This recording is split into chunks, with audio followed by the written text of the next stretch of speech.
நம்ம சில பேரோட ரொம்ப க்ளோஸ் ஆயிடுவோம். சில பேர் பார்த்தாலே பேச மாட்டோம். கடுப்பா இருக்கும். சம் பேட் மெமரீஸ் இருக்கும்.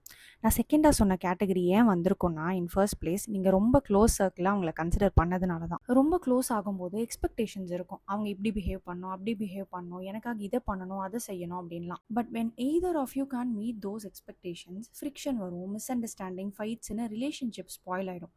சின்ஸ் தே ஆர் க்ளோஸ், அந்த எக்ஸ்பெக்டேஷன்ஸ் மீட் பண்ணலங்கிறப்போ it hurts as really bad. அதனால we start to hate them and move them to the second category, which is பேசாம கண்டுக்காம இருக்கிறது, which makes things harder for us when we accidentally get to speak to them or meet them in future.